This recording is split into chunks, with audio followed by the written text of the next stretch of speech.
Well, it is 5:30, and because we have a pretty full agenda, I'm going to go ahead and get us called to order so that we can kind of move through.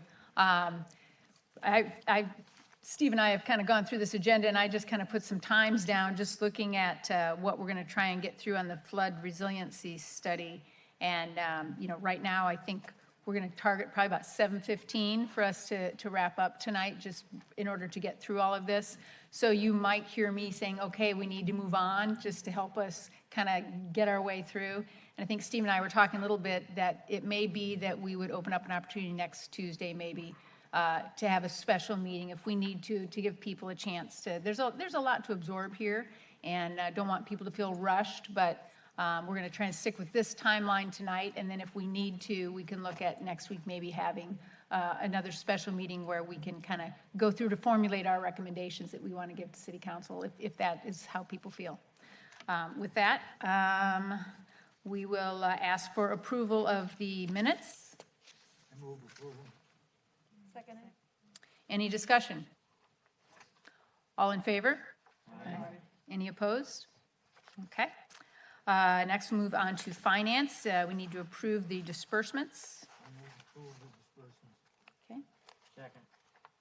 Any discussion? All those in favor? Aye. Any opposed? Okay. Next, we have leases. We've got two to discuss. The first one was requiring some action, and the second one is just discussion. So I'll turn that over to Steve. Yes, good evening. The first item here we dealt with fairly recently. This is Chill Eats at the Freight House, and I just wanted, it's a revision or recommendation by myself for a revision to this lease, and I'll explain very briefly why. And that is when I established the rent for this, I based it off of the previous tenant that was there.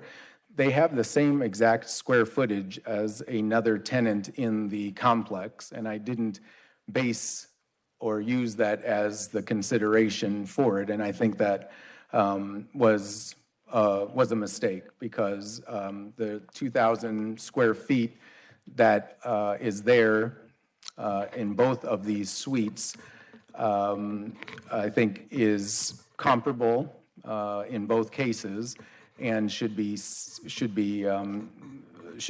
rent should be the same. What I had done instead, and what we had approved and they had agreed to at Chill, was based off of the previous tenant that was there, and that was a different arrangement entirely, not just based off square footage. It was a base amount plus percentage of gross sales, which amounted to a different amount, which is what we ended up establishing. Well, fast forward just a couple months, and very, very honestly, the utilities, which are shared across the entire complex in a prorated fashion based on square footage and usage,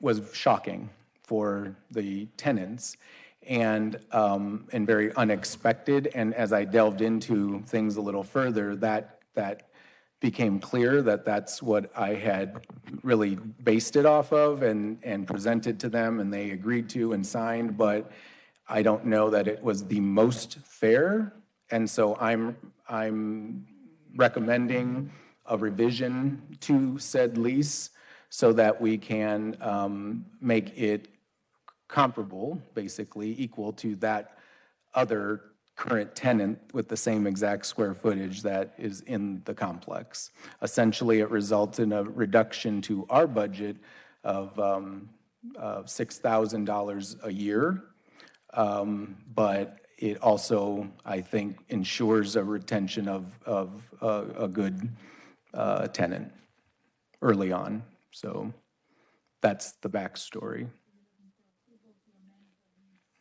What I've done is I've changed the rent in this lease, so it would be approval of the lease that you have in your packet. It does amount to that change, yes. Okay. Does anybody have any questions, or is there a motion?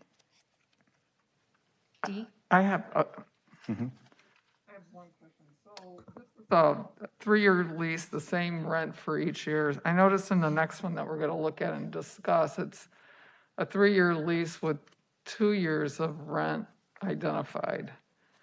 Can you just maybe tell me your logic there? I'm not, I have no issue with what you're doing here. I just want to know. Now we got another tenant in the building, a little bit different. So Yeah. explain that to me. Those are not always my calls. They're discussions with the individual tenants and what is going on or some of the goals with the particular tenant. And without jumping ahead too much, there are that in the next case, some build out, some additional contemplated build out for that tenant, which needs to be, I think, contemplated and dealt with financially in a shared way. And that's why that is. But I'll describe that in a second. I just don't want to confuse both. Any other questions on this one or a motion? I'll move the lease.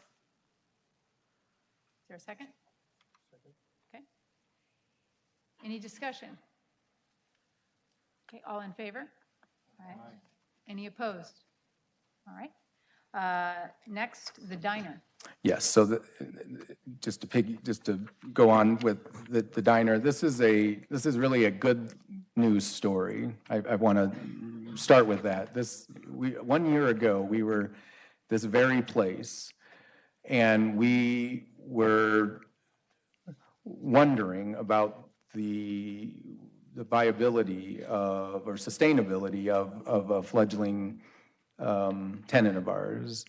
And we not only extended, a rope, we assisted in some ways. They responded beautifully in the last year. They have done wonderfully, given the climate that they've gone through from the very beginning in 2018, in the winter of 2018, through the flood of 2019, through COVID 2020 and 2021, and they have seen their business take off. They've made more than double monthly payments to catch up that we've seen them through, right? We've stayed the course with them, and they're rebounding, and they're doing beautifully, which allows us to be here today, even contemplating not only a 1-year renewal, but a 3-year.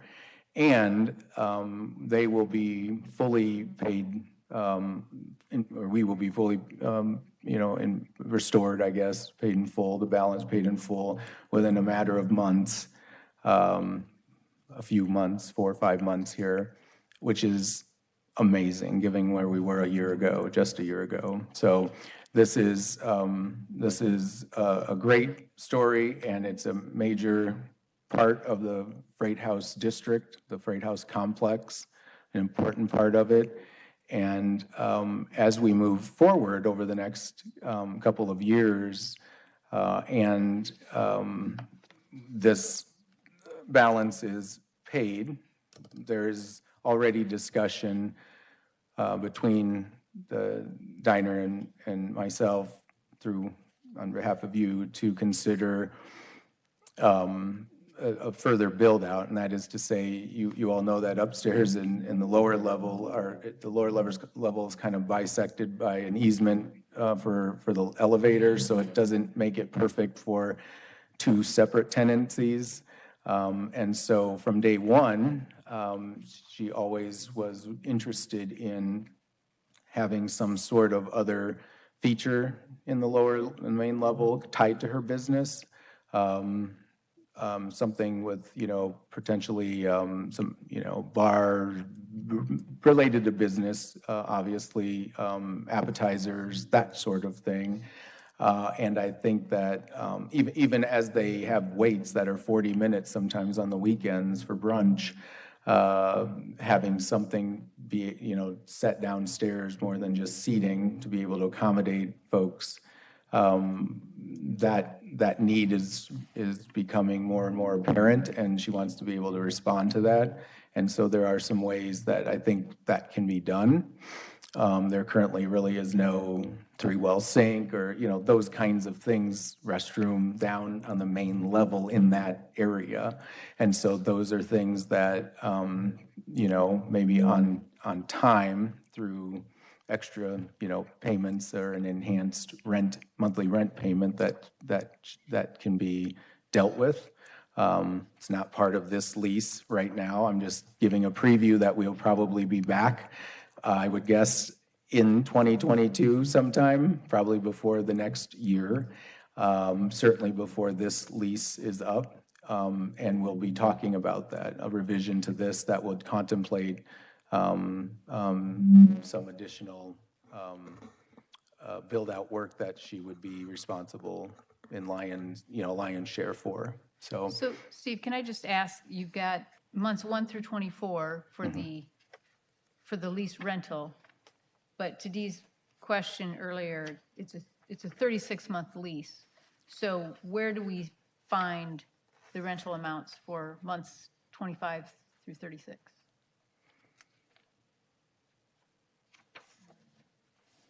you know what, I think that's just a typo. Okay. That So one's should just, is that, I see where you're at, the Yeah. 1 through 24. That one's that just a should be typo. 1 through 36? Yep, I'll Is make that change. Okay, okay. Yep. It says it on the, under number 2 term. Okay. But yeah, you're right, under the B 1 through 24, I see, yep. I didn't catch that's what you were saying, but, yeah, no, I got you. So this actually is, in this case, the 36 months, the same rent. Okay. Do we have any questions or a motion on this one? Nope, we'll come back next month. This can Oh, we're be, just this in is just the discussion. Okay, all right. initial review of this one. So this is for the diner, the second lease? I'll make the comment for both the diner and the previous one. Paragraph 19.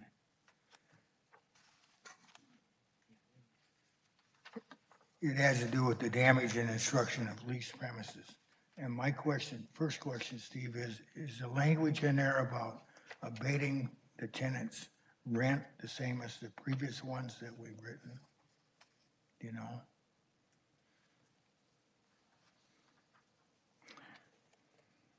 Yeah, I didn't change any language as previously written, so yes.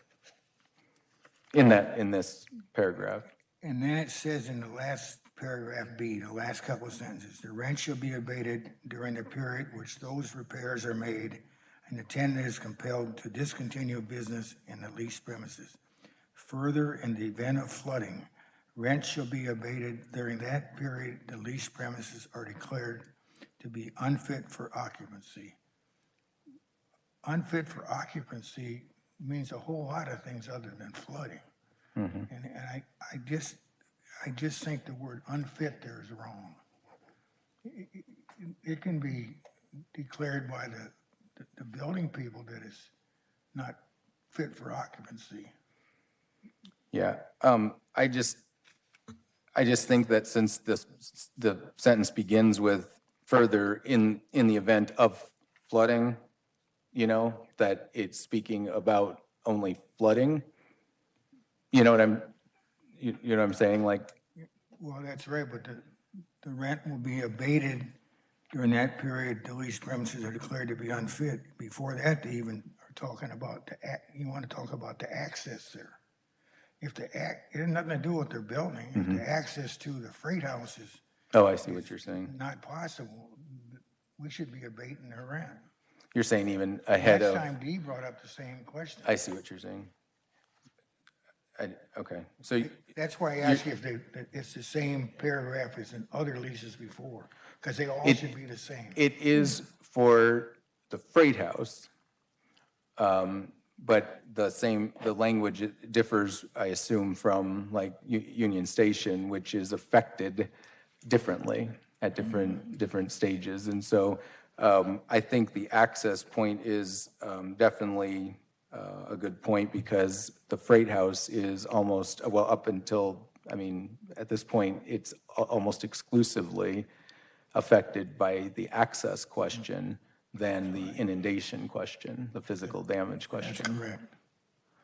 Okay, well, I can, I mean, make that suggested change. Well, Steve, here's where I'm at. In the flood plan, when there's a flood, there are departments that are delegated to work at Union Station, and the Public Works, a few others, facility maintenance.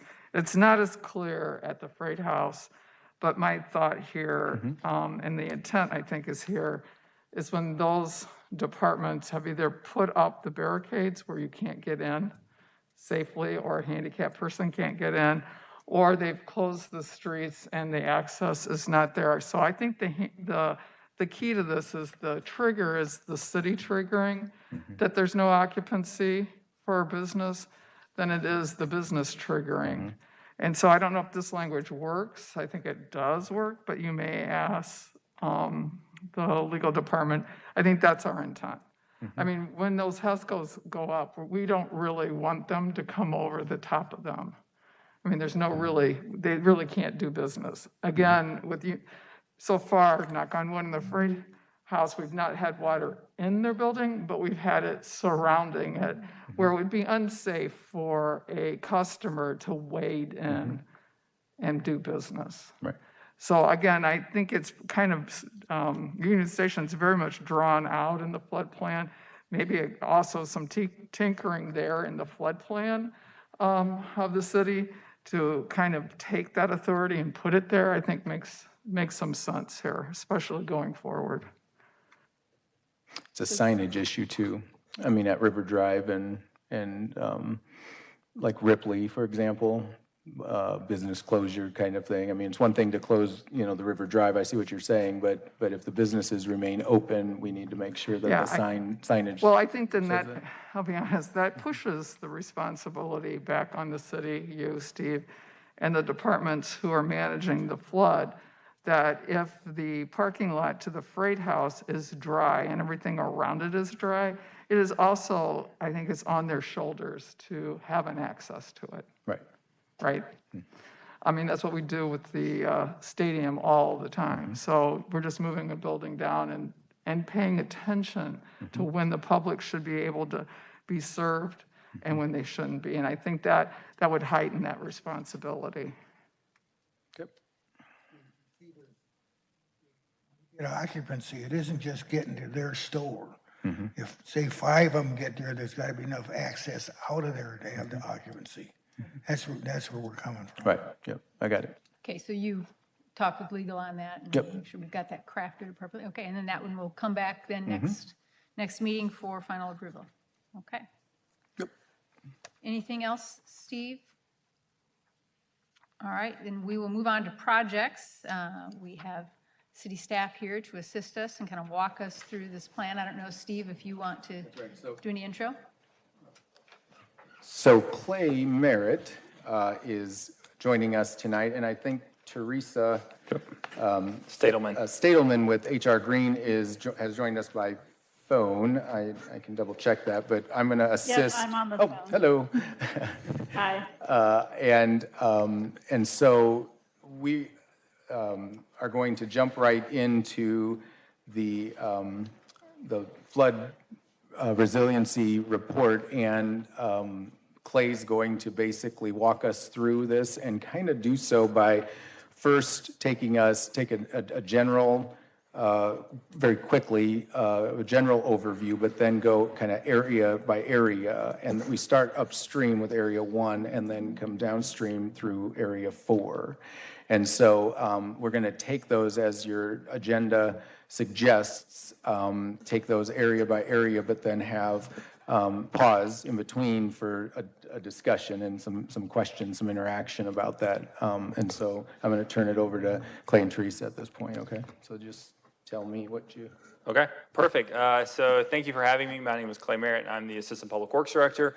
So we're going to go over where we're at right now with our flood resiliency plan. Teresa is on the phone. She's our project manager with HR Green, the engineering company we hired to help us put this plan together. I will do as Steve says, and I will do it really high level. I always find it's better for communication to go through the actual projects rather than looking through a bunch of abstract information. But I can always stop at whatever point that you guys want me to, and we can have a dialogue over those.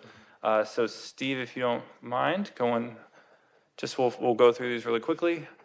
So the first one is process overview. So when HR Green was hired, we're calling it Chapter 1, which is the visioning statement, or the visioning process, where they did a bunch of data collection. They reviewed our flood plan. They looked at some mitigation analysis throughout the way. From that point, we then ran into testing ideas. We came up with different solutions. If you recall, at some point in the spring, early summer, we came out with, I believe we called it Wave 2 of the public input interaction, where we had a variety of recommendations, a variety of alternatives and concepts. So it went all the way from flood stage 27, and we picked 27 because that is a 100-year event plus 3 feet. Everyone always asks, what's a FEMA certified defense system or flood wall look like? That's level 27. We then went through various increments down from 24 to 22 to 20 to 18 to try and get a feel for what the public was looking for. And then from that point, we got that. We then went to the vision refinement, which is where we're at the very tail end of this portion now, in which we'll talk about those projects. At that point, we'll have a final documentation to the City Council for their review in November, at which case they can ask questions of Teresa and staff for what our final recommendation is going to be. So Steve, if you don't mind. And those recommendations, and I'll say HR Green is looking at it from a structural standpoint. We also had a partnership with the U.S. Army Corps of Engineers, their Silver Jackets program, which was a separate plan, a separate study that looked at individual properties and where they were in relation to what flood inundation levels, and then what they could potentially do to then, manage it from their individual properties perspective. And I'll talk a little bit about that. It's a give and play. It's not just here's one document and that's the final thing. We're going to merge those two in the end when we get to the City Council. So the structural recommendations. Sorry, Steve. Can you go back up? This is my fault because I asked you to help drive. So the structural recommendations that HR Green is going to be providing really goes down into 4 categories. Either improvements to our underground storm sewer system in instances where we have to enact our flood plan because the flood waters are coming back up through the sewer system. We need to fix those. Another one is, and then basically that's before the water actually overtops, regardless of where you are, our current seawall. Then you can start talking about actual above ground structural solutions, whether that be a flood wall of some nature, a raised roadway, or a landscape berm. Can you go to the next one, Steve? So those are the 4 projects we're going to. What we've heard throughout this whole year and a half long process, can you go to the next one, is these next 2. So essentially, and I'll once again touch on a very high level so we can start going into actual projects. Basically, the top priorities for the city: access, things that you guys are already talking about. That was the biggest thing that we heard from the business community throughout this entire thing is access to either the downtown in general, flow of traffic, or even to their actual individual businesses. It wasn't necessarily protection of individual property, but the access to that property, which was key. Next one is what Riverfront changes would increase your visitation. That's something you all are probably very interested in. More things to do. Once again, access, that kind of was a theme throughout the entirety of our study. Flood protection, and then maintenance and cleanliness of our assets. So then going down, I won't touch on all of these, but looking at those structural solutions, what were and I can also give this to you afterwards. I can give it to Steve, who can then give it to all of you as well, because I know it's difficult to read. We basically ask, what did you like about those structural solutions? What did you not like when it comes to underground, berms, road raises, or flood walls? It's basically what you would all think. In the end, everyone supported the underground improvements. When it came to something that was above ground, everyone performed more passive things in nature, so berms, followed by raising a roadway if needed, and then the last suggestion was an actual wall itself. So that was key in trying to figure out how we continue to march this forward. And then at this point, you'll look through the next map or the next slide you'll see is flooding impact at stage 22, just an inundation map of the entirety of the city, and then we'll roll into all of our different areas. Teresa, do you have, before we jump into the projects, do you have anything else to input from your side? Nope, I think you've given a good overview. I will take that. So next, our area one. If you recall, and I'll make a thing as well. When we first started this, we had 7 areas. I don't want to confuse everyone. We have this a conversation with a lot of people. It's like, well, you started with 7, and we've kind of condensed down into 4. That was HR Green's recommendation. They thought that was a better holistic look at areas. They're like in areas 3 and 4, which is like the downtown plus around Gaines plus west of Gaines. Like that all acts together. That should all be included together. So that's why we shrunk to 4 areas instead of 7. And we tried to make those breaks be at logical places where the, plan is coming together. So that those are logical breaks. Yes, sir. And area 1 comes behind the seawall, behind the wall. Where does it come from? So it's either up through the storm sewer system, or because this is showing you at 22, some of it could be coming overland, but most of it's through the storm sewer system. Through the interceptor. And then, so the recommendation, so the next slide, Steve, would be raising the roadway. So by raising the roadway, raise the intakes, raise everything, and then that would get that section of roadway available up to stage 22. It's hard to see on this one, but it's essentially, it's the orange, bless you, it's the orange section of roadway, so basically a little west of Mound Street, and then probably 1,000 feet east of Mound Street, raising that up at its height, about 3 feet, and then tapering it back down to the existing grade.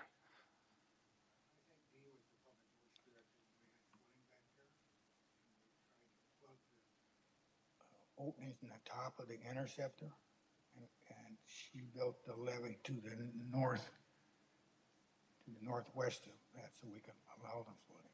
And what you're saying, you're going to eliminate it all because you block it all. Correct. Then where's the interior drainage go? So from there, I don't know, Teresa, if you want to jump in at any point about drainage as the water expert. From there, we would have, if need be, when it comes to it, any type of pumping or temporary pumping that we would need. But that area should be good for a while.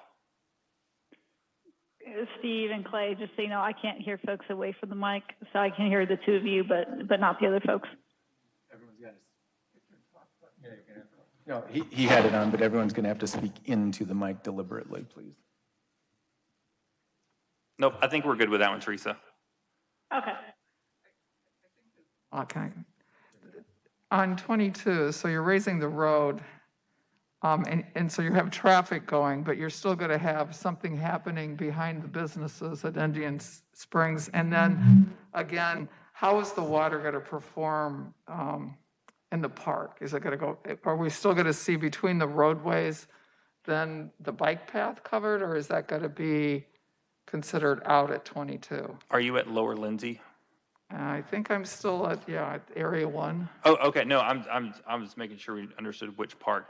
I think if you're at around stage 20, 20 and a half, 21, we'll have to take a bike look path at will be from the closed. bike. We'll have to see if it needs to be closed, because part of it too is looking either east or west of that area and seeing, is it logical to keep that section open? If that section's dry, but something around it's not. At 22, it's going to be over. But under that, I guess again, this fix is really only for traffic, basically. The priority is transportation, is either the transportation network for commerce and moving people and goods. All right, That's the main focus. okay. That's correct. So really from a Riverfront Improvement Commission, this improvement really is not enhancing any of our property. And it's not really protecting any of our property, though it is getting a road into the park between 18, at 21, between 18 and 21 with just some pooling happening in the ditches. Is that correct? I would say in general, that's correct. I will also say that going back to the comment that there's these 2 plans that we're going to be marrying together. One of them is the core study where we look at the individual properties. So the ones that are probably interesting for you guys is we're going to be introducing something to the city council for this upcoming budget cycle where we then take a look at how do we for properties or buildings or just properties themselves that are in or that are south of this level of flood protection. What do we do with those? And that's where we maybe look at where we can do individual, flood defense systems within each property. And I know me and Steve have been working to identify every single commission asset, whether they be a building or a play structure or whatever, and then we'll get those all in our GIS system, have them all GPS, have them everything identified, and then we can start picking those off one by one. Neil, Clay, I'm sorry, when do you expect that will be completed, identifying those assets? I will defer to Steve. I'm meeting with Kevin Randall, another staff person, on Thursday to do a Riverfront tour. He's already begun the process and created, like, through addresses and different, I've given him the various assets, and he's created that database. And so now we're going to walk it, basically. I don't know how fast after that, but soon. We're well through the process. It'll Okay. probably be a couple hours Yeah. Thursday morning. I would be curious if it was possible to get sort of that identification of assets and where they are before we might meet next Tuesday, if they would be. I think it'd be well along by Okay. then, if not completed, I'm thinking. I'll talk with Kevin and I'll see if we can get that, or if anything, maybe he has half of it done. If that's the case, maybe then you can review what's there, if that's helpful for you. I think, and what's hard in this map, because it doesn't show it, is where the restaurant is and the sailing club, and then the property that we lease as boat storage. It doesn't match up with Area 1 or Area 2, and therefore it's really not addressed at all in flooding. And I think if it goes over the seawall at 21, they're really, in this area, there's really nothing that is addressing flooding for any of the properties. They're either private or they're ours or we're being leased. So I think that's why we're, as a commission, I think we should be interested in what do we do now in these particular properties that we lease or we own the land, and there's people who have buildings on our land, what happens there? And are you speaking about the properties like near Oneida, that area? Yes.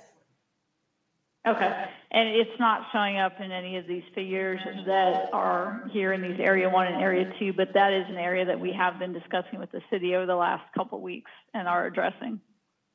Great, thank you. That's the joy of working on a live document, that when you start putting these together and you present it to the public, 3 weeks later, things evolve over time. So I know in some of our conversations, there are things that were added as well. To your point, south of River Drive, right on Mound, there are some intake issues. It's not shown on this particular one, but it's going to be in the set of projects. It's going to be eventually provided to the city council. So that's one of the changes that we're making as we go in adding things.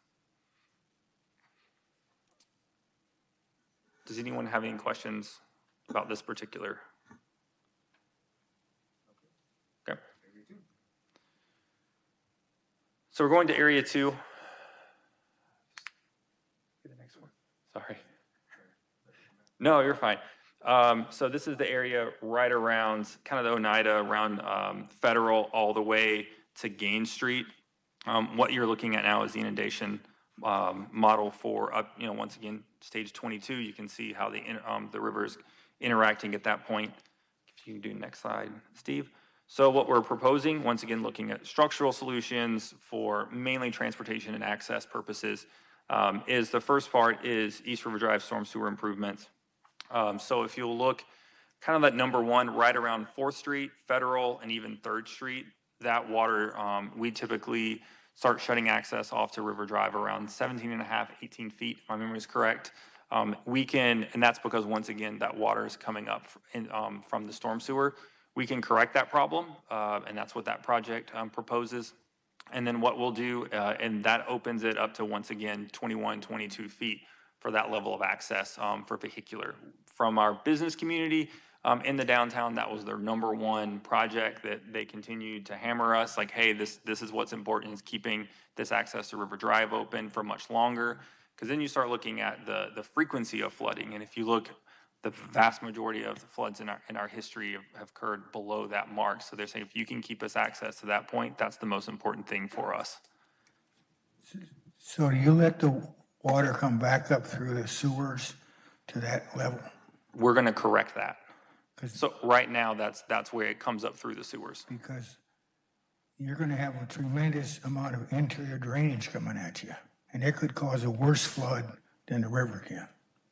If it comes behind the levee and you've got it, the water can't get to the river, so it rises real fast. And in most flood protection, interior drainage becomes a very severe problem, and it will here. Well, you can see it when it rains hard. It comes up out of the sewer and lifts the manhole covers even. So you're going to have a real problem if you try to pump it even. Oh, I know, Teresa, if you wanted to comment on that as well. Yeah, and we know that interior drainage has to be part of this. You can't block off storm sewers without dealing with having to pump the interior storms, and that has always been part of the project list and recommendations. One of which will be, so on this one, I believe it's part number 3, so it's kind of hovering somewhere in the middle of the map, is to then build new storm sewer throughout the downtown area to then centralize where that is coming from, run it pretty much all the way to River Drive, kick it out to River Drive down to basically a section of Main Street Landing, and then a future full build-out plan will have a formal, what am I thinking of here? I don't know. Pump station. We'll have a pump station there to handle all of that. The big pump stations, the water in the 1978 flood study at Davenport, all the interior drainage went down to the slough behind Credit Island, and there was an enormous pump station at the bottom of the slough. I mean, it was enormous, like 11 or 12 pumps in it. It was big. And this one in particular could be fairly large depending on how those storm sewers are sized appropriately. One of the recommendations is that storm sewer improvements, and then we would create the ability to then install the pump station, but then from there, until funding is available, we can then temporarily pump out of that particular well, is the idea. And again, when I went over this with you, you said that pump station most likely would be located in front of the Figgy. That's correct. That is where currently HR Green's recommendation is. The only part being directly to the west is Union Station. To the east is the lot underneath the Sky Bridge, and then the idea is that there would be, with the pump station, there's a direct line that goes underneath the rail, underneath the park, that goes out to the river. So that, one of the negatives of putting it in that particular lot underneath the Sky Bridge is then you're going, potentially have a massive storm sewer going directly underneath an area that, at least since I've been here with the city, we've always talked about as a really prime development spot. And so that's one of the areas of why we're putting it further to the west. Between the railroad track and River Drive is the prime development spot, is that what you just said? No, just at the bottom of the Sky Bridge. Okay.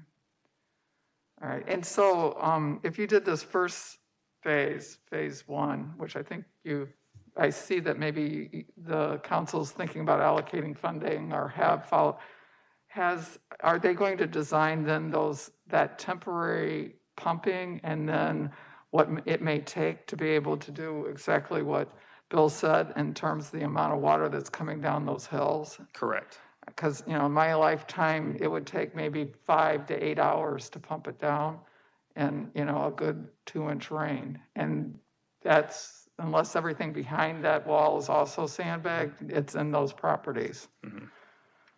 Could I add one clarification here too? Part of the storm water improvements, the storm sewer improvements that we are recommending is to separate the upland flows from the floodplain flows. And so our intention is to only collect and pump that which is raining on the floodplain low, and to allow in a separate storm sewer those flows coming from uphill to still discharge directly to the river. So because of this concern of these large drainage areas and interior drainage. So Teresa, what you're saying is coming off the hill, it will flow naturally into the storm sewer, or that we're going to redo all the storm sewers up the hill to be much larger, We're and so going to those catch do basins? redo the storm sewers within, the area inundated, likely up to stage 24 to separate those two systems.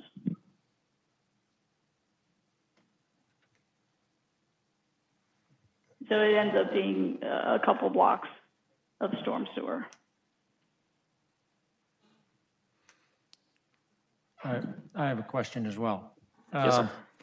These old eyes can't see that very well, but I have been online and studied this plan. And in part 4, I believe it says either the landform or flood walls would be they would be north of the railroad tracks. Am I correct on that so far? That's correct.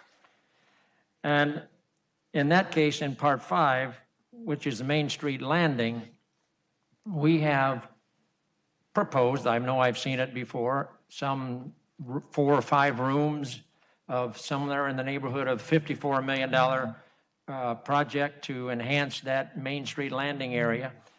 And so the flood protection that is proposed here is not going to do one thing for that $54 million project in Main Street landing. Is that correct? That's going to be just allowed to flood.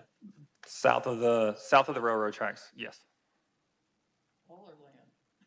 Yeah, so we're basically protecting businesses and increasing transportation possibilities through a flood situation, but in area 1 and now in area 2, which is a major money facility with Main Street Landing, we're really not protecting that at all. I mean, that seems like we're spending millions of dollars for flood protection, but we're not really protecting one of our biggest assets, which is Main Street Landing. I do know that as we've talked through the development of Main Street Landing, south of the railroad tracks, there have been discussions of whatever is built there, and the council has, appropriated funding for designated play area, is that a lot of those structures will be elevated to a higher level than what they are currently now. One of the things from a staff perspective, and then Teresa can jump in at any point as well, that we would like to keep the actual structural component, north of the railroad tracks, is our ability to actually control that space. Because once you start going south, once your protection line is south of the railroad tracks, you're depending on your ability to get there to set up. For instance, we'll have gate closures at all of these block faces. So at some point, you have to shut off access to that to make sure that the river doesn't come around on the backside. If you do that south of the railroad tracks, you're entirely dependent on the railroad not being in the way, so that staff can establish those to make sure we're doing it. That's where we can control that access north of the tracks, which is why it's currently situated in that regard. But then any development south of the tracks can still be built with flood mitigation, flood resiliency in mind. It's just not part of the overall entirety of the system. I think for the commission, for us tonight, or anytime we read it, and I think, Bill, you've hit on it, the area that we have joint authority with the city council with is really largely not protected in the study. And I understand that, Clay. I understand physically why you're doing it. I understand that a flood wall is for protection. And I think now we need to think about the area south of the flood wall or the berm or whatever else that is added to this list. And, as I look at it in my mind as a commissioner, I'm saying to myself, well, we need resiliency and mitigation. We tried that years ago by moving things to 19 feet in Centennial Park, and obviously we realized that floods. As I re-look at the downtown and in the near term, because if you look at the dollar amounts that are in this study, I also realized that while we have been focused on Main Street Landing, and I was the very first staff person to work with Hargreaves, so I know why we started between the dam and Main Street. It was first to entice the boat to come off the water and on land some way. where, and then it was, they're going to leave and we got to figure something out here. And so our focus was there. But now that I look at flooding and I look at the flood wall, I'm thinking that is not really necessarily our highest priority. The one thing that I think we all missed in COVID and we got a little taste of again was bringing the Pops concert back, bringing programming to the band shell. And we've not thought about the band shell or LeClaire Park for mitigation. I mean, that's no fault of anyone, but maybe the commission's fault or, looking at it, we were so focused on the other part. I think this study now says to us as a commission, we need to think about that. Because, we know by giving the Blues Society free rent that one bad festival and they're gone. Or they're somewhere else. And looking at the study, if I was a festival promoter, I would be wondering, can I ever really bank on this? Or what can the city do to improve it? So I think that's where we should head. I mean, that's one of my thoughts as we go through it. We need now to think about those other pieces of property and what should happen to them and how that fits into the priority of what we want to do. And that area is not protected in this plan. No, not now. And I totally agree with Clay and your consultant. It would be very difficult too. I mean, really, we should be thinking about mitigation, which is bringing what we spend a lot of money for up high enough that they can weather, a flood, and they don't get damaged, but we still let it get inundated. I mean, that's really the view I think we've got to take long term here. Yeah, I mean, I think a lot of elevation is going to be a big part of our conversations is Yep. how do you do that in an appropriate way in those areas that we have responsibility to be paying attention and making recommendations. And I think that coincides directly with what the entirety of the resiliency plan is. And so that's part of our recommendation is to look at those holistically. And yes, kind of River Drive is kind of I don't want to call it a barrier, but it's kind of where most things lie. And it is transportation and access related.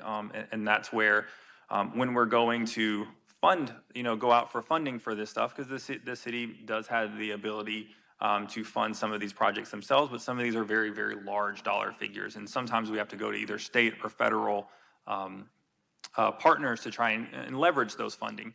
And part of that is being able to generate a good benefit cost analysis. And that's where the transportation and the commerce is where it's going to really help us, is be able to try and generate those numbers, then have favorable projects in their eyes so that we can actually accomplish these projects. And another one was, as we talked with the public, it's the thing of they want passive things in nature, so they still have their views. Most of the public actually likes the fact that we live with the river, if I can speak. They like those things, and so they're saying when there's an ability to actually let some things flood, let it flood.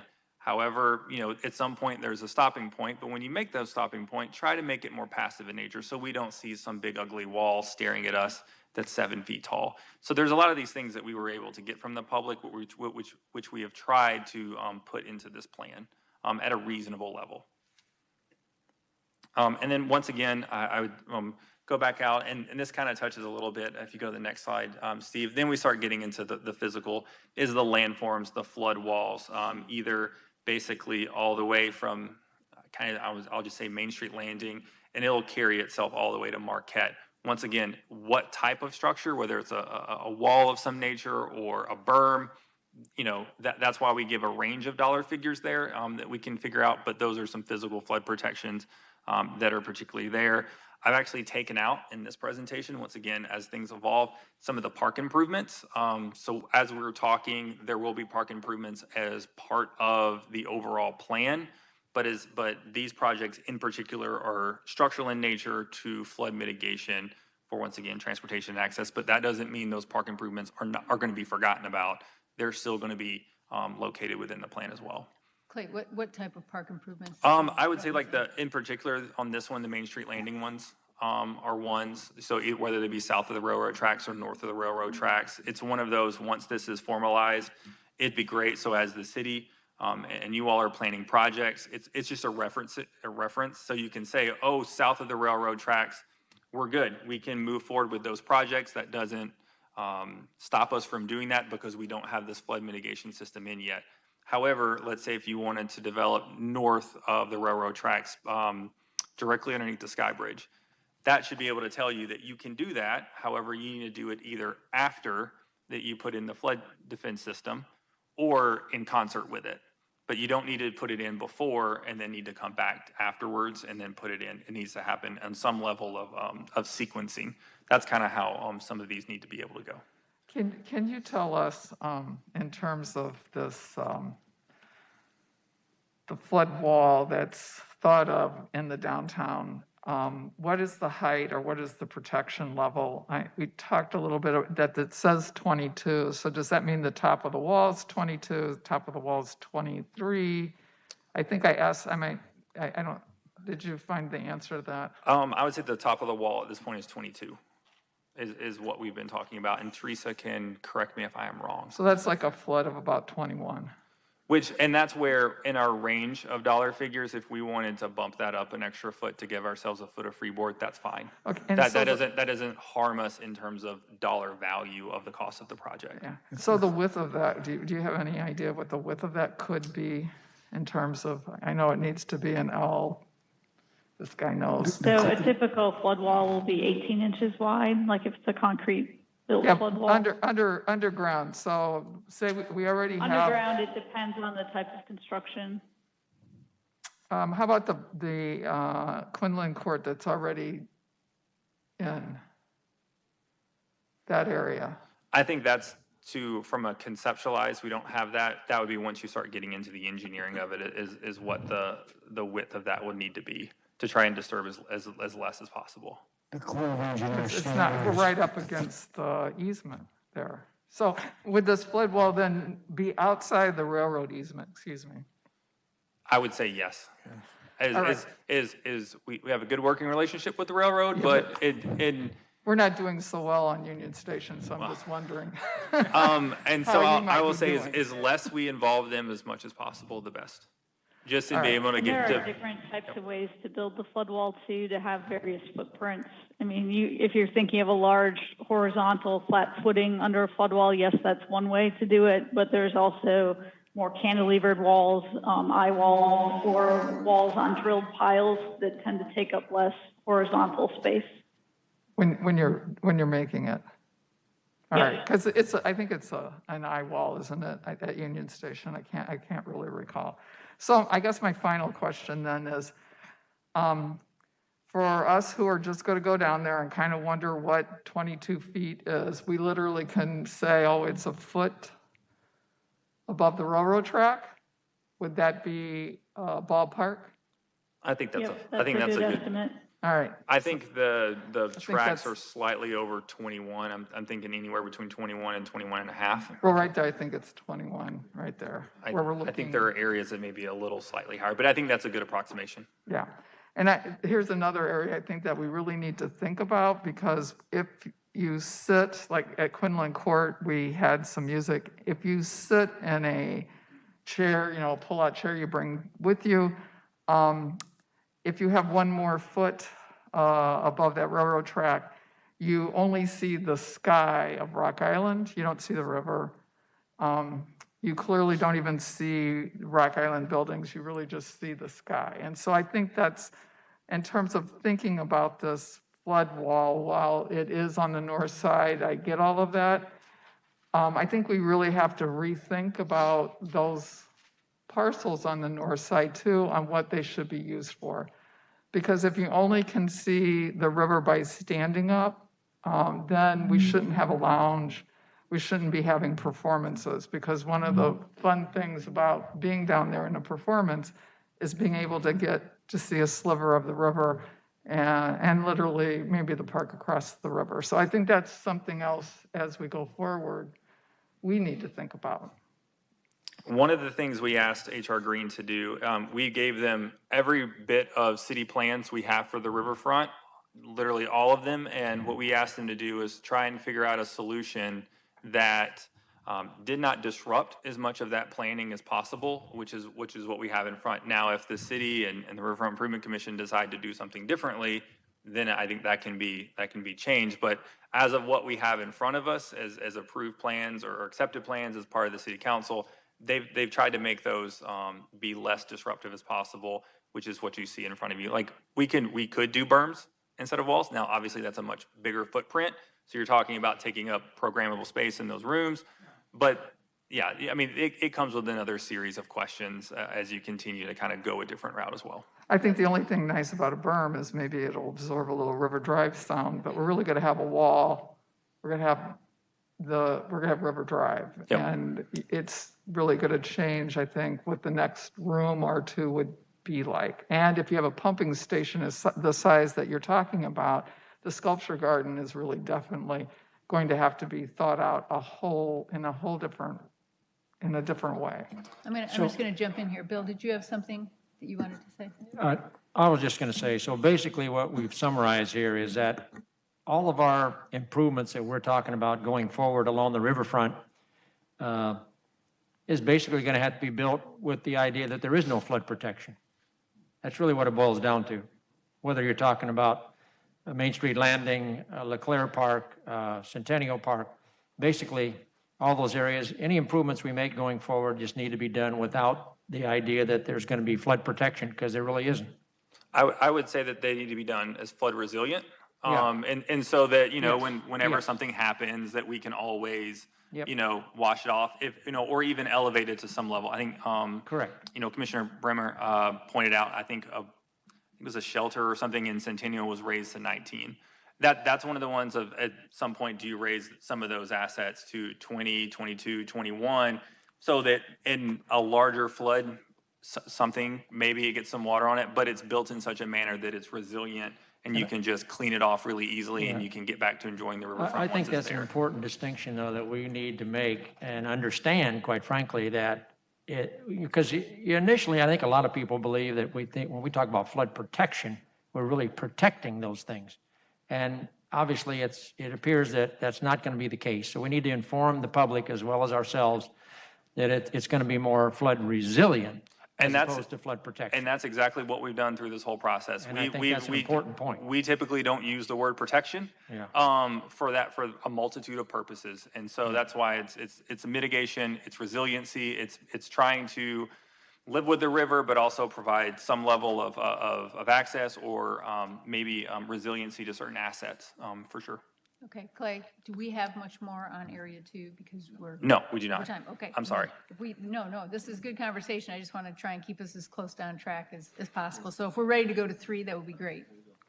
Okay, once again, an inundation map. If you could go to the next slide. The federal flood protection elevation for the top of the wall is, I think, 3 feet above the highest level flood. And if you want to see one like that, go down to Oscar Mayer.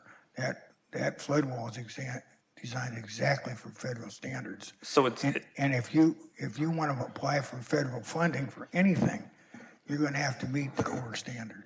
And that is why in the late spring, early summer, one of the alternatives we have was floods. That's what our flood stage 27 was. So it's the 100-year event plus 3 foot of freeboard. So that's why that option that we provided, it was universally disliked by everyone. I say that, I would say like 80% of people, because then in most areas, you have 7 to 9 foot walls throughout the entirety of the riverfront. And so everyone just said, no, stop wasting your time. But it was a good question to ask, because that is a question people ask. They bring up the Corps, they bring up FEMA, and that's the route they would point you at, for sure. As we go just west of Gaines Street, now you start seeing Centennial, you see Veterans Memorial. It continues that landform flood wall. Most of this section, because it's in park, it's more of that passive. It's a landform area throughout that entire section until you get to Marquette Street, and then it kind of bends towards, it goes south to the river, and then it'll eventually connect with our Marquette Street facility, which has a berm on it already. At that point, it will then go to Veterans Memorial, and what H.R. Green is recommending is sheet pilings throughout Veterans Memorial and all the way basically to Howell, in which case you'll then pick up a vertical structure and then a road, a hard gate closure at Howell Street to complete that portion of the transportation network.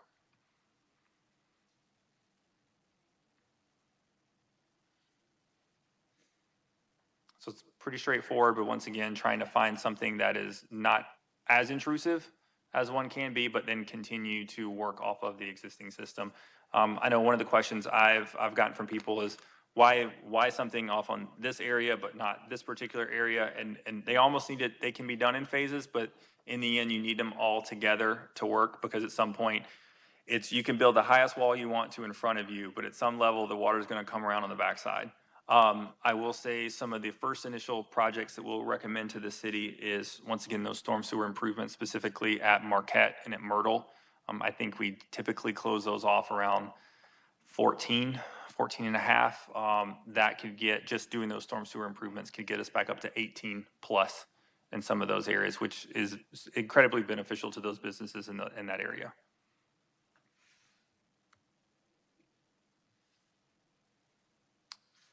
Okay, Area 4. So once again, the inundation map, obviously this is without any protection whatsoever, so it doesn't take into account the berms. First set of projects is storm sewer improvements in the area, followed by berm improvements or improvements to the existing berms. Also replacing the pump station that is there in the Garden Addition, replacing it with a newer pump. So those are generally maintenance related items, and they're going to be some of the first ones that you see in our first wave of projects that are to the city council.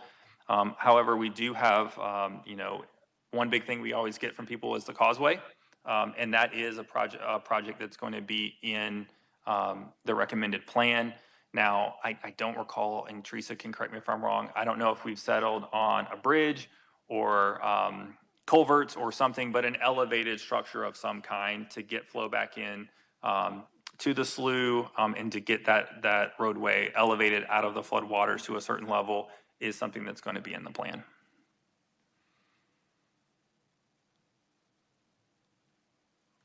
We'll advocate for a bridge. Advocate for a bridge? Well, because it'll be the coolest looking one. I mean, a few more pipes under there, what do you got? Yeah. I mean, really, a nice structure to the Credit Island would enhance the look of it and the slough. I mean, I think, the whole concept, if you reread what the Corps engineers will let us do it, Yep. we'd have a huge asset if we could get water through there and create that backwater. I mean, the kind of fish that happened in some of these other sloughs that have been done upriver, it really will change what we can do there. And when we did our River West study, one of the number one things that we heard from people were like, how about fishing? How about us fishermen? And it would be nice to be able to produce another place that can happen. A little kayaking, that's all we good. also felt there could be recreation opportunities along the slough if it had better flow, like fishing or kayaking or things like that. I think one of the things that's important for commission perspective too is just like, this is sort of the end of it. I mean, we have responsibility for 9 miles of riverfront, and this isn't about 9 miles. This is about really sort of the heart of the city and then slightly out on the west, but not as far as what we have in mind. So it's good to sort of be thinking about how much of this, I mean, to your point, Bill, that it is figuring out how the mitigation and the resiliency is best done for the assets that we have.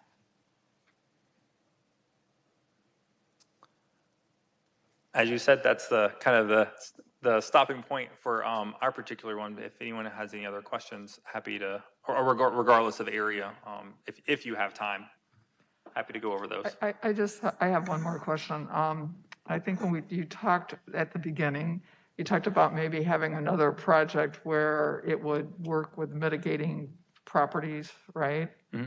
In terms of maybe be private property or public properties. Correct. I guess my next question, and the other area that we're very interested in, is really South Concord. Again, one that's not addressed here in the study.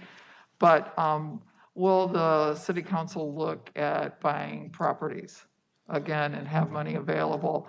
So as properties become available, or we can mitigate some properties along South Concord that we've all found as eyesores or environmental issues that we could have ongoing funding for those kinds of things? So built within the final plan, so there's the structural component, there's the marrying in the Corps of Engineers non-structural, so the individual private property into that, which will then include a recommendation to fund a program that's a public-private partnership for those kinds of things.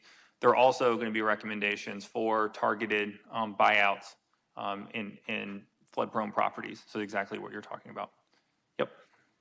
Clay, can you come back on, you mentioned just a little bit Veterans Memorial, and I know there's conversation about, the planning of that, and that's something that some of the folks here have a lot of interest in. Can you just cover that again? What type of protection is being considered for that, so that we can have that in mind when we're thinking about what are the enhancements or development plans for that area? Teresa, do you want to take that one? Could you repeat the question? It's the type of solutions for Veterans Memorial Park, which is just west of our Marquette facility. Oh, okay. It's the seepage control and what that means. Yeah. So, the land itself is elevated, but the land underneath is former landfill and all sorts of different things. It has quite a bit of seepage. So whenever the river is up, water is flowing through that area. And so the concern is that you would get significant groundwater and water actually seeping up through the ground if we didn't address that. So you might get that, like at the Marquette facility or up along River Drive, if that was not addressed. And so the recommendation is just to address that underground seepage through that porous material that lies underneath Veterans Park right now. Can you talk a little bit about what sheet piling is and what it means? Yeah. Mm-hmm. So, there's a couple ways of dealing with seepage. One of it is to try and do some sort of underground cutoff. You can do that just by pushing sheet pile, like a sheet pile wall underground as a cutoff wall. It's done with bentonite walls or other types of materials that are very impermeable. There's different ways of doing that. There's other ways of addressing seepage as well that has to do with, kind of think about tiling, where you just try and collect that seepage water and take it somewhere. But given the history of the site, we felt that some sort of underground cutoff would be better. And I would say the alignment of what that of where those sheet pilings should go, that can move. That is not set in stone. That so I don't foresee it harming anything for what our future park development is for that particular park. So that's something that we can build in and we can move around as we need it to make sure that we don't harm any future development. Thank you.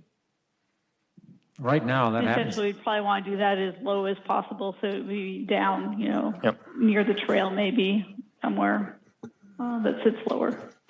As it stands right now, that's the only property along the riverfront that does not flood.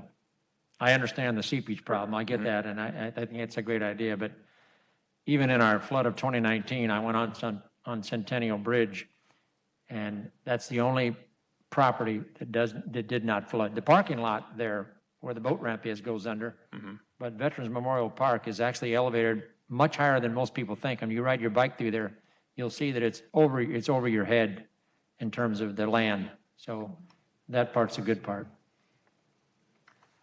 I just have one more question. We discussed it, not tonight, but earlier, Clay, about doing a watershed study for Black Hawk Creek. Okay. And that was one of our negative points when we submitted a grant. The Corps submitted a grant to work on the idea of, can it be a bridge? Can it be culverts? They basically were concerned about the sediment from Black Hawk Creek and what it does. So I was wondering, in terms of your recommendations, if you might also recommend that review to the city council. It should be done anyway. I mean, it's kind of interesting that the top of Black Hawk Creek has got a new lake. What's happening in the creek system itself, and what is it in terms of adding sediment to the slough, and what other things can be done? That would be a good. The answers to that would be good. I know the council doesn't like to study things, but it would be good to find solutions to those issues, so we could go ahead with some of those improvements at Credit Island. Anybody have any other questions? Yeah. I'm surprised that Man Marsh isn't part of this, part of the solution. They have been one of our, we do work closely with them, and they've been a part of the project team. But as far as the overall goals of what we were given for this particular study, they were not necessarily part of it in terms of any type of structural mitigation. But I do know that they're working, they have their own campaign that they've been running. I know they've recently or currently applying for some grants, both federal and state. I know one of them, the city council has already approved support of, because we'll need to be a co-signer on it. Another one is coming for this next council cycle. So that I know that we work closely with them to ensure that we're not doing anything that harms their that particular property. But as far as this study goes, it didn't necessarily go all the way to Nahant Marsh. Anyone else? I just have, and this is probably not a commission question, but I'm curious in terms of your priorities and funding and your cost and maybe funding matrices. Are you then thinking that this flood wall would not be federally permitted in terms of being FEMA eligible, and that we would not be using federal monies to fund that construction? We will certainly go for any state or federal for grants for those type of things, but that doesn't, just because they don't certify it doesn't mean they will, that you have to build it up to that level.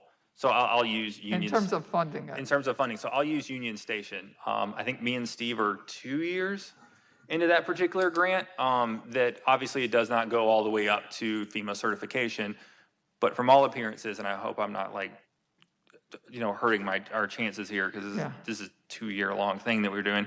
But no, they seem to be very If it's an perceptive. individual building, that's very different than saying that you're protecting a city. Well, because we're not saying we're protecting a city. Well, it's sort of like, if you look at the water company, why is it 27? Well, Yep. that's what they expected if they were going to be part of the funding. It goes back to what types of federal funding you are going for. Sometimes they require it, sometimes they don't. I'll know that we're currently in the very, very last stages, another 2 year long grant program for the water pollution control plant to protect it up to certain levels. They did not require us to go to FEMA standards because it's not through FEMA. That one in particular one is through the Economic Development Authority. So that was not one of their requirements. They actually gave us the option. They said, hey, do you want to certify through FEMA, or do you want the Corps to basically check? And the Corps doesn't do a certification, but they'll do a walkthrough and check to make sure everything is appropriate. So that was one of them. They didn't even ask us to do a FEMA certification, and that was a $10 million grant. So. And Dee, your question plays a lot into when people think about flood insurance. To be out of flood insurance, of course, you have to be above those base flood elevations. And for a protection structure to be recognized on flood insurance maps, it has to have that minimum freeboard. And so we're talking up to that 27, 28 level. And so I know that question has come up as well several times. Okay, if there are no other questions, Clay and Teresa, thank you so much for your time. Thank you. Appreciate the information. Steve, I don't know if we have a few minutes here. If our best process at this point is to just plan for a meeting, or if people feel like they have an idea what they want to do to make, I feel like we would need to have a meeting to sort of discuss what kind of recommendations we want to make to the city council. They are eager for our input, I think, just to sort of hear our perspective on where our priorities are and what we really would like to have them thinking about. I think for us, it is largely things like elevating areas, identifying what are the assets that we have that do need actual protection to the extent we can do that.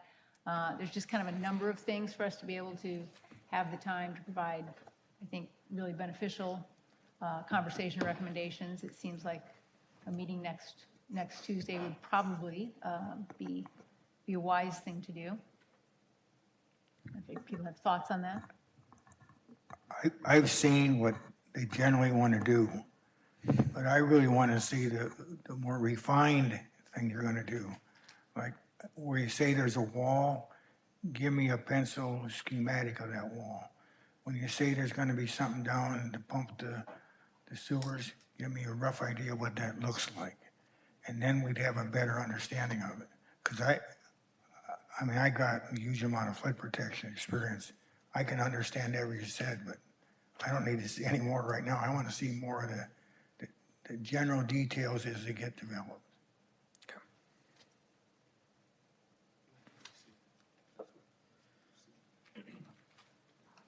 So, just talking to Alderman Grip here, that's something that we'll have as part of the November study. Final recommendation. So you'll see those sewer alignments. So instead of a big bubbly area that says this area will have storm sewer improvements, there will be some recommended alignments, for instance, for those. Same with the recommended pump sizes. There'll be ranges. I'm sure HR Green, because we didn't have a $3 million engineering contract with them, will give us, this is conceptual in nature, but they can provide us ranges for those things and general alignments for all the sewers.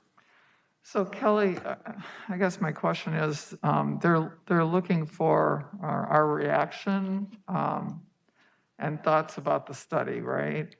They're not really, obviously they haven't got, nor the detail of what Clay just now talked about, which is, I was in the council's shoes, I would like to say, I would need to weigh what $100 million overall for flood walls would be compared to what is coming, what that really is doing in terms of protection and for the residents. I mean, they're in a little bit different place. I think if we are just thinking about, do we want to meet again? I think it'd be maybe good to put together an outline of some of those things. And for me, it's my realization that we have to do a lot more planning at the commission. Even if there isn't a permanent protection wall, even if there isn't, we still are in the same boat. The temporary protections are all on the other side of River Drive. It's not going to be in the areas that we work in. Even if they're just doing transportation road raising, it really isn't going to help or hurt really what we're doing. So we need to think about sustainability and mitigation. I have my idea, my own thoughts about the downtown area, but recommending a Black Hawk study, recommending that we really want them to pursue a Credit Island Bridge. I mean, I think maybe you could put together some of those and we could meet quickly if they want that input before. And I think November. that is the idea. I think it would be, as they continue down the process of refining it, knowing what some of our priorities are and those things that you just described would be beneficial to the city council, I think. Also having that identification of the assets that are within the area that we can talk about some type of protection, knowing what those are and making sure we have those as priorities from the commission standpoint. I think all of those are things that would be helpful to city council. So in time frame though, I really next Tuesday, I'm not sure if Steve can get some of that together. Would our next meeting be in time for that if there was a draft? When is it, A draft memo that we could look at our next meeting to approve, and that it came out maybe with the packet or that it was worked on? See, what's that timing? I don't have a good sense of that. Are you talking, Dee, of our next It's regular October, yeah. scheduled meeting? And That'd then be- they're meeting in November, Well, right? they've got a work session scheduled for October 12th, and then again on November 9th for flood discussion. And so that, obviously, the 9th would be enough for that, but it wouldn't be for the 12th. I mean, if we didn't meet on the 5th. The work session for in October is just a progress update meeting to the city council of here's where we've been, here's what we've heard from the community, here's how we're moving forward. Do you have any questions? The real full-on comprehensive thing is in November. So I mean that's really where we're going to dig into everything as much as the council wants in that November meeting. So do you have a sense it's important like sooner is sooner important? And maybe Alderman Grip, you can, Yeah. you can answer that, whether it's more beneficial for us to sort of spend more time thinking it through, or if it's more important to make sure our priorities are in front of you I in want time it, for October 12th. I want it rushed to get it to us before October 12th. Okay, The council is, I would not. The council is not making any decisions until after that the final recommendation has come to us. So I would take your time to put your thoughts together and make sure you guys are putting forward all of the recommendations and input that you want to put. We could put it on our agenda for our next monthly meeting. Again, Yeah. Yeah, no, that's yeah. most definitely at that point, because that meeting would be on the 26th of October, a regularly scheduled one. That seems appropriate. Do we need to have a subcommittee or anything putting together some of these thoughts before, is crafting what that recommendation would be? Well, I for certainly discussion would welcome on- it, but, I mean, I mean, I would get going on Yeah. it, but certainly would love some assistance. I'll help. Yeah. So I think to the extent that anybody has an interest, let's go ahead and let Steve know, and then we'll figure out a time for whatever meeting is necessary. Some of it might be by email, but if we need to meet in person. I don't want to leave anybody out that has a strong interest in helping to formulate what we would then discuss and approve at our next meeting. And actually, to that point, any feedback that you have really in the next couple of weeks would be welcome. So just send me your thoughts. We'll incorporate them as we work on this draft, okay? And then I'll make, excuse me, and I'll make sure anyone from either myself or anyone from my staff that Steve needs to kind of help put this together, we'll be there to walk through. I'll make sure that he has, as kind of we said, these things, this is an evolving thing. There are some things that we showed 2 weeks ago to the public that's been evolved that are now in there. Take Oneida, for instance. We'll make sure that those updated ones get put into what you're going to see in the next few weeks. So you see that the most recent revision, that you see that instead of the one that was a month prior where things have changed. Yep. Thank And the you. asset mapping is really exciting. Yep. I mean, Yes. regardless of this piece of it, I mean, I just think that's a really good addition for us to have. I So, agree. so I appreciate that. Thanks. Okay, if nobody has any other questions, I don't want to cut it short. Go ahead, Bill. To clarify what I believe myself, what this commission needs to understand what you're doing is the very same as what is done for Rock Island, Bettendorf, Clinton, Dubuque, Waterloo, Oscar Mayer, Roquette. They make a concept report. You've already laid out a preliminary report. You told us what you want to do. Now you would normally make a concept report that goes through each item there, and like I said, makes a little sketch. Usually there would be dollars connected with that so that everybody involved can understand it. And the way the federal government does it, and most of the Roquette, Oscar Mayer, they make a concept of it, and next to it you see the dollars that are being spent. And then everybody can really understand what's being done. That's what I was trying to say before. Okay, thank you once again. Next on our agenda is our Parks report. So let me just, Chris had to leave, but that's Chris Meyer. I think we introduced him at our last meeting.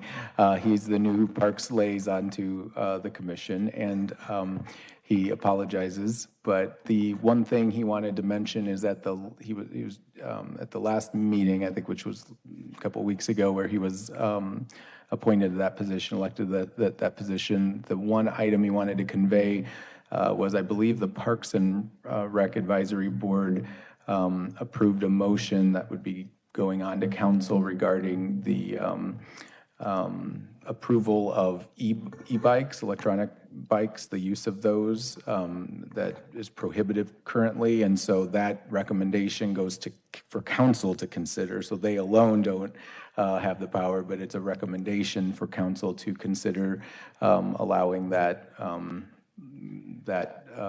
language change, which is allowing the use of those. So I don't know the details of it, but that was, what's that? On the trails, that's right, on So the is that trails. like the electric assist? The assist, that's right, up to a certain, miles per hour kind of thing. I just don't know the details, so please don't ask me. I didn't read it. He asked it, he put it in my ear on the way, in, and so I'm sorry. I can find that out, but I don't know. It's heading to council Okay. as a recommendation. All right. And then I'll just keep going, very, just a couple announcements. I mean, from an exciting programmatic standpoint. It's not winter yet, so we're still going here in October, but upcoming here on the 8th of October, Friday night, we'll have our final movie on the Mississippi. We're showing Monsters Incorporated. I will tell you that a couple weeks ago when we had our second one, we tripled. We had over 300 people in LeClaire Park. It was a huge success, a lot of fun, thanks to our T-Rex. Kyle's daughter dressed as a T-Rex. That was great. So we had a lot of fun, and it's more than just, you guys know this, but it's more than just about the movie that we're showing. That's why we start, like an hour and a half early. It's about, family time, throwing around the Frisbee, the football, that kind of thing, family time, and that worked beautifully. And it will again this time. We're going to have a costume parade ahead of the showing of the movie. So things start at 6 o'clock with the movie slated to start at 7:30 on Friday, October 8th in LeClaire Park. The next day, on Saturday, the 9th of October, we've got two things going on. Both would be the final Mercado en El Rio in Quinlan Court from 5 to 9 for the season. And then at the Freight House, connected with the businesses, the merchants at the Freight House and the Farmers Market from 11 a.m. until 7 p.m. We're doing we're calling Mac Down. So this Mac and Cheese Fest, it is free and open to the public. We will have a bit of a tasting and voting on who has the best mac and cheese from a number of vendors that will be participating from 11:30 until 1. And then basically from 1 to 7, there will be food to purchase. There will be mini bands throughout, live music throughout from 11 and actually up till about 10. Front Street's participating with some live music as well. So, weather's going to be great. It'll be a Steve, fun what's the time. date on that? That's the 9th, Saturday, October 9th. 1 week later, on Saturday, the 16th, in LeClaire Park, and also now, because it's going to grow into a much bigger thing, we're having Rolling on the River. This is a car show where we're going to have, I guarantee there'll be over 100 cars, all sorts of cars, and a classic car type thing in LeClaire, along Beiderbecke, but occupying LeClaire Park and having, that goes from 9 until 3. It's a day event. I think we'll end up having to be in the Freight House parking lot as well, which is good. We'll connect in with the businesses there, and the Freight House will be the market will be going on. We'll have a band, the Tailfins, will be playing from 10 until 2 in LeClaire Park band shell. And so there were lots of things in front of us. But I will also say we've met recently with the Freight House businesses. There's always, with many businesses, right, these are our tenants, and there's always this downturn during the winter because so many people have loved the deck, love the new deck along the Freight House, but in the winter, people, I guess, feel to go, they end up going inside, I guess, and forget about coming back down. But these are still businesses that need that support, and of course, we are concerned, right, because there are tenants. So we've met recently to be out in front of that in a proactive way as tenants and the building representative, if you will, the landlord. And so these events help with that.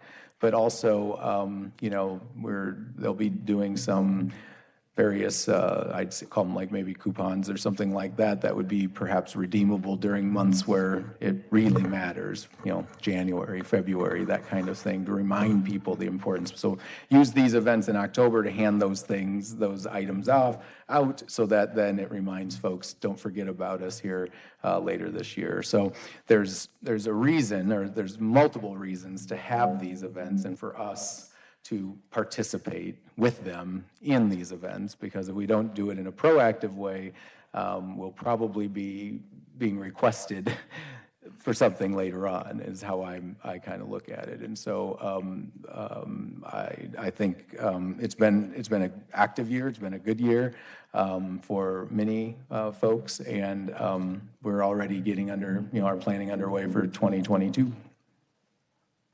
Great. Does anybody have any questions for Steve? Lots of great stuff happening.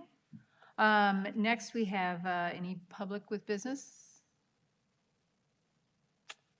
Okay. And I think any other business for any of the commissioners?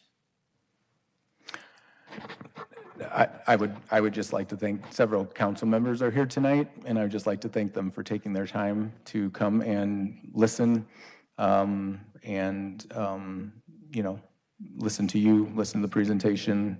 I think that is important, and I appreciate that they did that. So thank you. Absolutely. Okay, I think we are adjourned. Thank you.